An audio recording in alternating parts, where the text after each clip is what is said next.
Assalamualaikum warahmatullahi wabarakatuh. Nama saya Muhammad Eko NIM 1914080036.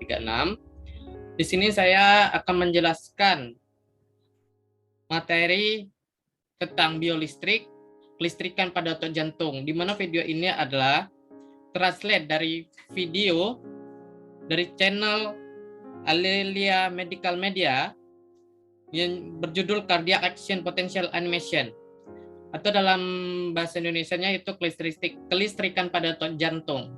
Kelistrikan pada otot jantung ini terdiri dari sel-sel otot khusus yang disebut dengan miosit jantung.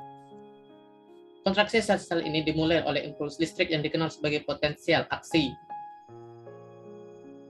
Tidak seperti otot rangka yang harus dirangsang oleh sistem saraf jantung, menghasilkan stimulasi listrik sendiri. Bahkan jantung bisa terus berdetak kencang ketika dibawa keluar dari tubuh.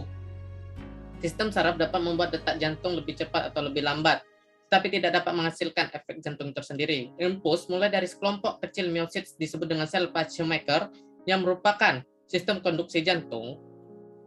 Ini adalah miosit yang dimodifikasi oleh kehilangan kemampuan untuk berkontraksi dan menjadi spesialis untuk memulai dan melakukan potensi tindakan. Notsa adalah alat pacu jantung utama dari jantung. Ini menginisiasi semua detak jantung dan mengendalikan jantung. Jika simpul rusak, bagian lain dari sistem konduksi dapat mengambil alih peran ini. Sel-sel dari sanot menyala secara spontan, menghasilkan potensi aksi yang menyebar sekalipun. Miosit konstruktil atrium. Miosis dihubungkan dengan gut junction yang membentuk saluran yang memungkinkan ion mengalir dari satu sel ke sel lainnya. Ini memungkinkan sambungan listrik dari tetangga sel. Potensial aksi dalam satu sel memicu yang lain. Potensial aksi di tetangganya dan sinyal merambat dengan cepat. Impuls mencapai simpul AF melambat sedikit untuk memungkinkan atrium berkontraksi, lalu ikuti jalur konduksi dan sebarkan miosit ventrikel. Potensial aksi dan konduksi sangat penting untuk semua miosit yang bertindak selaras. Potensial aksi sel-sel alat pacu jantung dan pameran miosit berkontraksi berbagai bentuk aksi. Sel-sel terpolarisasi, artinya ada listrik tegangan melintasi membran sel. Di sel istirahat, tegangan membran sel diketahui sebagai potensial membran resting yang biasanya negatif. Ini berarti sel lebih negatif pada dalam. Pada kondisi istirahat ini, ada konsentrasi gradien beberapa ion melintasi sel membran. Lebih banyak natrium dan kalsium di luar sel dan lebih banyak kalium di dalam sel. Gradien ini dipertahankan oleh beberapa pompa yang mengeluarkan natrium dan kalium dalam. Potensial tindakan pada dasarnya singkat reversal polaritas listrik sel. Membran dan diproduksi oleh voltex saluran ion. Saluran ini adalah lorong untuk ion masuk dan keluar dari sel dan seperti namanya diatur oleh tegangan membran. Membran terbuka pada beberapa nilai potensial membran dan tutup oleh orang lain.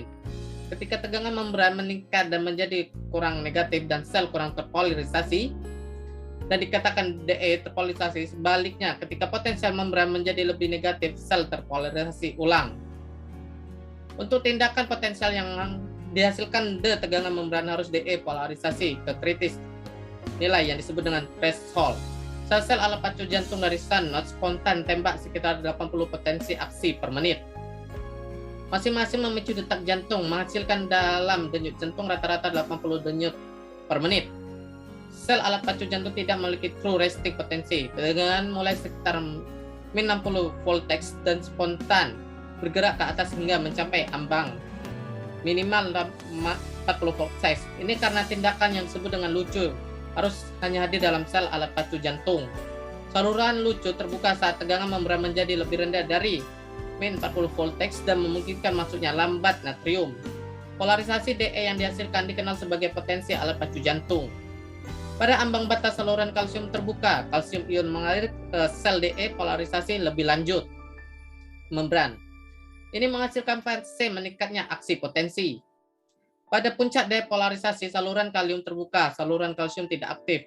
Kalium ion meninggalkan sel dan tegangan kembali ke min 60 voltex. Ini sesuai dengan fase jatuh dari potensi aksi. Gradien ionik ahli dipulihkan berkat beberapa pompa ionik dan siklusnya. Mulai lagi, impuls listrik dari penyebaran zanod melalui sistem konduksi dan ke kontraktil mioksid. Miostis ini memiliki rangkaian ion yang berbeda saluran. Selain itu, retikulum sarkoplasma mereka menyimpan besar kalsium. Mereka yang mengandung myobevis. Sel-sel kontraksi memiliki istirahat yang stabil, potensi min 90 voltage dan merelaksasi hanya dirangsang biasanya oleh miosit tetangga. Ketika sebuah sel deinterpolarisasi, ia memiliki lebih banyak natrium dan kalsium di dalam sel. Ion-ion positif ini bocor melalui gap junction ke sel yang berdekatan dengan bawah membran. Tegangan sel ini hingga ambang batas min 70 voltage. Pada ambang batas, saluran natrium cepat membuka, menciptakan masuknya natrium cepat dan kenaikan tajam voltage. Ini adalah fase depolarisasi. L-tipe adalah slow yang saluran kalsium terbuka pada min 40 voltage menyebabkan masuk lambatnya tapi stabil.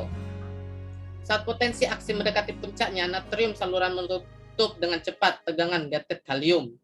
Saluran terbuka dan ini menghasilkan kecil penurunan potensi membran yang dikenal sebagai awal. Fase polarisasi ulang. Saluran kalsium bagaimana tetap terbuka dan influx kalium akhirnya seimbang oleh masuknya kalsium. Ini menjaga potensi membran relatif stabil untuk sekitar 20 milisekon, menghasilkan fase platio-kontrastik aksi jantung potensi. Kalsium sangat penting dalam pemasangan listrik eksitansi pada kontraksi otot fisik.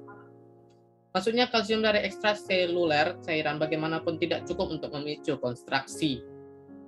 Sebaliknya itu memicu kalsium yang yaitu lebih besar rilis dari SR dalam proses yang dikenal sebagai pelepasan kalsium yang diinduksi kalium. Kalsium kemudian memicu kontraksi otot oleh mekanisme geser filamen, dijelaskan oleh otot rangka. Kontraksi dimulai sekitar setengah jalan fase dataran tinggi dan berlangsung hingga akhir fase ini. Saat saluran kalsium perlahan menutup, kalium influx mendominasi dan mengembalikan tegangan membran ke nilai istirahatnya. Kalsium secara aktif diangkut keluar dari sel dan juga kembali ke SR. Pompa natrium kalium kemudian mengembalikan keseimbangan ion melintasi membran. Karena fase dataran tinggi, otot jantung tetap dikontrak lebih lama dari otot rangka. Ini diperlukan untuk mengeluarkan darah ruang jantung. Periode defractatory absolut juga banyak lebih lama, minimal 250 milisekon dibandingkan dengan 1 milisekon dalam kerangka otot. Periode refraktori yang panjang ini memastikan otot telah rileks sebelum dapat respon untuk stimulasi baru dan sangat penting dalam mencegah penjumlahan dan tetanus yang akan menghentikan jantung berdetak. Banyak sekali dalil atau hadis yang menjelaskan tentang kelistrikan pada otot jantung. Salah satunya yaitu Rasulullah Shallallahu Alaihi Wasallam bersabda, barang siapa yang pergi ke masjid untuk sholat, maka salah satu langkah akan menghapus satu kesalahan dan satu langkah akan ditulis sebagai kebajikan, baik ketika pergi maupun pulang. Lalu kenapa hadis ini dapat berhubungan dengan kelistrikan pada jantung? Menurut penelitian Duke University menunjukkan jalan kaki ternyata bermanfaat untuk kesehatan, akan mengurangi resiko jantung dan stroke yang berhubungan dengan aliran listrik pada otot jantung. Nah, pada penelitian Brown University menunjukkan juga bahwa berjalan 30 menit dapat mengurangi depresi dan stres yang berhubungan dengan kelistrikan pada otot jantung juga. Itulah hikmah dibalik kebiasaan Rasulullah yang pergi ke masjid dengan berjalan pagi. Mungkin sekian penjelasan saya tentang kelistrikan pada otot jantung. Apabila ada kesalahan saya mohon maaf. Terima kasih atas waktunya. Assalamualaikum warahmatullahi wabarakatuh.